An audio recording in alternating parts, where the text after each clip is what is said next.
देखिए कपिल जी, राजनीति में SC ST को इतना हाइप दे दिया गया है, जबकि हकीकत में मध्य प्रदेश की बताऊं बतौर पत्रकार 82 सीटें होंगी और यदि वोट बैंक की बात करूं तो 16-17% SC का वोट होगा, वो भी बिखरा हुआ है। सिर्फ SC के वोटों के आधार पे 5 या 7 सीटें ही कोई भी पार्टी जीत सकती है, इसके अलावा नहीं।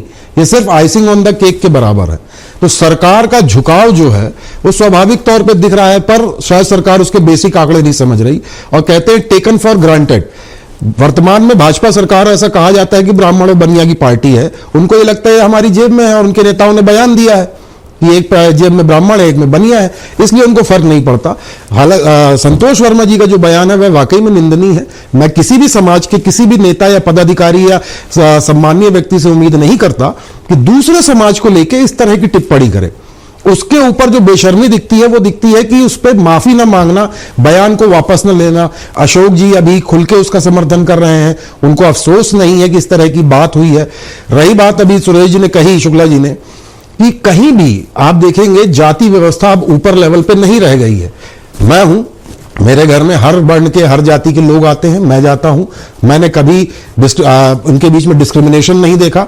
कपिल जी आपने भी नहीं देखा होगा, मंत्रालय जहां ये अधिकारी बैठे हैं वहां पे भी, चाहे वो SC का चैम्बर हो चाहे किसी सवर्ण वाले का चैम्बर हो, हर व्यक्ति जाता है, हर समाज से हर धर्म से वहां बैठता है, चाय नाश्ता करता है, कई बार तो साथ में खाना खाता है। मुख्यमंत्री निवास पे जब कोई बैठक होती है तो यही सारे अधिकारी एक साथ खाना खाते हैं। तो मेरा ये कहना है कि व्यवस्था डिस्क्रिमिनेशन की अब ऊपर लेवल में नहीं बची है। कुछ अपवाद जरूर हो सकते हैं, क्योंकि अब जो यदि जाति चलती है तो आपकी पद और प्रतिष्ठा।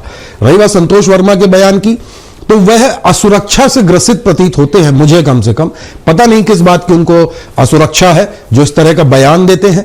मोहन यादव जी ने एक बार, हमारे मुख्यमंत्री जी ने मजाक या लहजे में पीछे से धम्म करके एक बयान दिया था, और अब संतोष वर्मा पे कार्रवाई न करना स्पष्ट रूप से बताता है कि वर्तमान में मध्य प्रदेश सरकार कहीं ना कहीं SC वोटों के दबाव में है। ब्राह्मण वर्ग या सवर्ण वर्ग से सरकार को कोई लेना देना नहीं है। एक चीज और कपिल जी जो महत्वपूर्ण है, इन दलित वर्गों में जो आरक्षण का लाभ ले रहे हैं, यदि आप उन आंकड़ों को देखेंगे, मान लीजिए 100 कैंडिडेट किसी परीक्षा में आरक्षण से सिलेक्ट होते हैं, उनमें से 80 से 85 वह विद्यार्थी होते हैं जिनके माता या पिता पहले से आर्थिक रूप से संपन्न है, किसी अच्छे पद पे विराजमान है। तो देखा जाए तो संतोष वर्मा के क्लास के जो दलित समाज के लोग हैं, वही उन्हीं के समाज के लोगों का हक छीन रहे हैं। आरक्षण की बात यही थी, आप संपन्न हो चुके हैं, इसकी मूल भावना भी यही थी। इनिशियली 10 वर्ष के लिए आया था, यह नहीं है कि आरक्षण समाप्त कर दो, लेकिन हां, दलित समाज में आप कपिल जी संतोष वर्मा से पूछिए, अशोक जी से पूछिए, कितने बच्चे PSC या UPSC में सेलेक्ट होते हैं जिनके मां बाप दलित वर्ग के मजदूरी करते हैं। मैं आपको बता दूं, माफ कीजिएगा, इन्हीं IAS अधिकारी के बच्चों के बारे में आप यदि हिस्ट्री निकालेंगे तो भोपाल शहर के महंगे स्कूल, अच्छे स्कूल, चाहे संस्कार वैली हो, बिल्ला बांग हो या DPS हो, उनमें पढ़ते मिलेंगे। तो क्या इनके बच्चों को आरक्षण की आवश्यकता है? कतई नहीं। संतोष वर्मा जैसे लोग ही अपने समाज के गरीब तबके के आरक्षण का लाभ छीन रहे हैं। मोहन सरकार, अच्छा ऊपर से अभी आरोप भी लगा है कपिल जी, आपको पता होगा, 2 जज की चिट्ठियां थी जिनमें जांच भी बैठी। सबसे बड़ी बात उनकी DPC किस आधार पे हो गई, वो भी भाजपा सरकार में हुई। और अब पता होने के बाद भी सरकार द्वारा कार्रवाई न करना, 7 दिन का नोटिस दिया गया है, लगभग 15-16 दिन हो गए, अभी तक कुछ नहीं आया, जो स्पष्ट रूप से संकेत देता है कि बीजेपी के लिए ब्राह्मण शायद अब मायने नहीं रखता। जी, जहां तक मुझे मालूम है बीजेपी का कोर वोट बैंक जो है वो सवर्ण है, तो क्या सवर्णों की चिंता नहीं है बीजेपी को? मुझे नहीं लगता कपिल जी की सवर्णों की चिंता है। यदि चिंता होती तो शायद अब तक कोई कार्रवाई हो गई होती, कम से कम सस्पेंशन तो कर सकते थे, या कुछ नहीं तो उस प्रभार से हटा देते कि जब तक जांच चल रही है आप इस कुर्सी पे नहीं बैठेंगे।